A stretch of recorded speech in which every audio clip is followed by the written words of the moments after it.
Mes chers collègues, bonjour à toutes et à tous. J'espère que vous êtes bien reposés. Bonjour Madame la Ministre. Bonjour Monsieur le Président.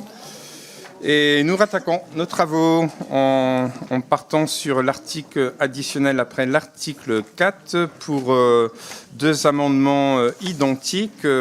Donc je vais demander à chacun des auteurs de le présenter. Nous commençons par le numéro 22, Madame Le Grip.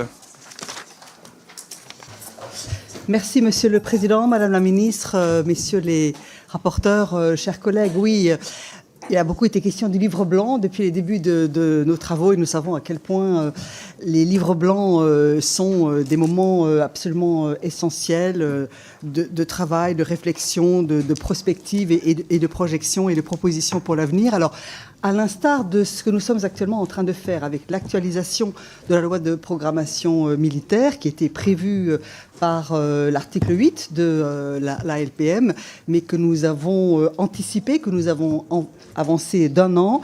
Dans cet amendement qui a été très largement adopté par la Commission des Affaires étrangères, je crois qu'il n'y avait pas eu de vote contre, nous proposons d'anticiper également le lancement, la mise en place de la commission chargée de travailler et d'élaborer le futur livre blanc et donc d'avancer la date, encore une fois, telle qu'elle avait été inscrite dans l'article 8 de la LPM et de proposer que ce lancement de la nouvelle commission chargée de rédiger le livre blanc soit fait au plus tard au 30 juillet 2027. Voilà, c'est cet exercice d'avancement et d'anticipation de nos travaux stratégiques qui me semble important d'inscrire dans l'actuel projet de loi d'actualisation. Je vous remercie.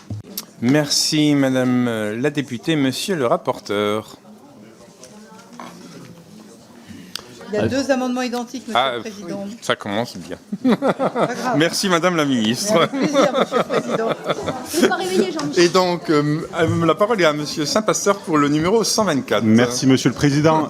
L'argumentaire développé par ma collègue Constance Le Grip était peut-être tellement excellent qu'il se suffisait à lui-même.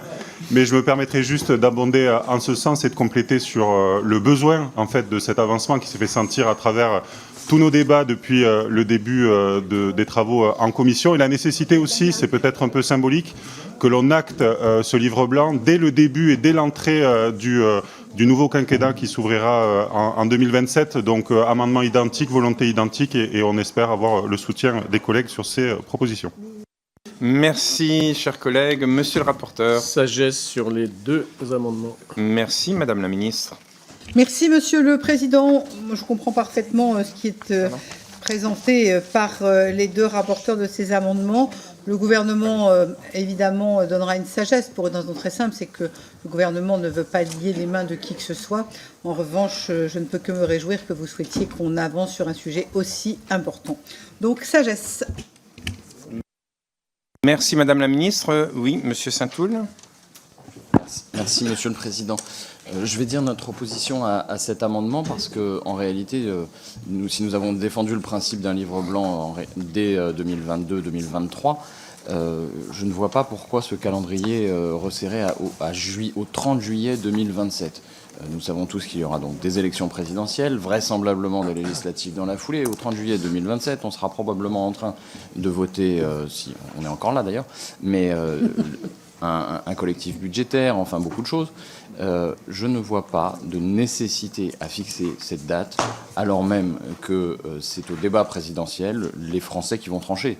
Que chaque candidat et candidate à l'élection présidentielle présente son calendrier, ses objectifs, et sa manière son plan de travail, ça me paraît nécessaire, utile, légitime. Je ne vois pas dès lors la raison pour laquelle nous viendrions, nous, au préalable, contraindre ce débat. Je crois qu'en bonne politique, le suffrage universel pourra s'exprimer et donner la réponse à cette question. Merci, Monsieur Limangy. Oui, merci Monsieur le Président. Ça paraît très superfétatoire. En l'occurrence, il y aura une élection présidentielle. Le Président, évidemment, voudra mettre en œuvre en livre blanc une stratégie. Est-ce qu'on a besoin de l'inscrire dans la loi? On s'abstiendra sur un tel texte. Évidemment, si on gagne la présidentielle, on aura à cœur d'élaborer notre stratégie pour la défense. Merci beaucoup. Merci. Je vais donc passer au vote pour ces deux amendements identiques qui sont liés à un vote unique. Qui est pour? Qui est contre? Qui s'abstient? Ils sont adoptés. Et nous passons à l'amendement 150, soutenu par Monsieur Saint-Pasteur. Oui, merci Monsieur le Président. Un amendement qui vise à énoncer quelque chose qui devrait être une évidence, mais qui, à notre sens, ne l'est pas suffisamment, d'avoir dans la concertation qui est menée une association des acteurs concernés. Moi, j'ai évoqué préalablement la nécessité d'avoir un lien plus étroit avec la BITD. Je pense que c'est un élément de crédibilité majeur dans notre trajectoire. Je considère, et nous considérons au groupe socialiste, que nous devons aller plus loin dans la concertation avec les acteurs. Un exemple, la façon dont on a porté l'initiative, ou dont est portée l'initiative France Munitions. Aujourd'hui, on est un peu dans le flou au niveau de la commission pour savoir un petit peu comment les acteurs sont associés, alors même qu'on est sur un système un peu hybride et un peu innovant en termes de modalités de financement. Donc c'est une façon de réaffirmer ce besoin d'association et de transparence sur l'association des acteurs, notamment des acteurs privés. Merci, Monsieur le rapporteur. Merci, Monsieur le Président. Il y a effectivement eu plusieurs étapes qui ont associé l'ensemble des acteurs et notamment qui nous ont associés. Avant même l'actualisation, le travail sur la RNS, les groupes qui ont apporté leur contribution le savent.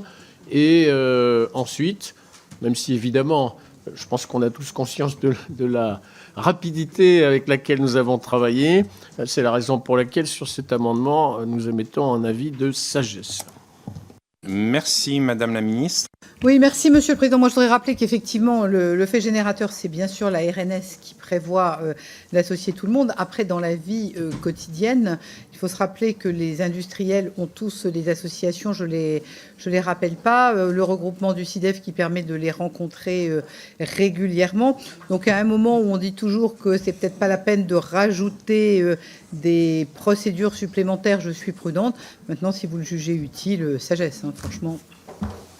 Merci. J'ai une prise de parole de Monsieur Limongi. Moi, j'ai envie de dire l'eau ça mouille. Évidemment qu'il faudra consulter les experts, les acteurs avant d'actualiser une loi de programmation militaire.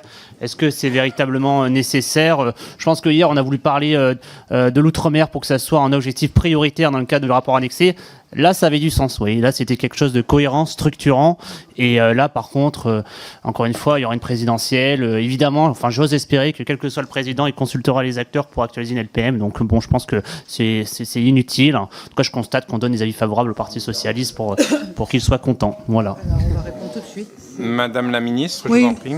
Je crois que nous sommes, Monsieur le Président, à 9 minutes de débat. Jusqu'à maintenant, on avait eu le plaisir de travailler tout à fait tranquillement.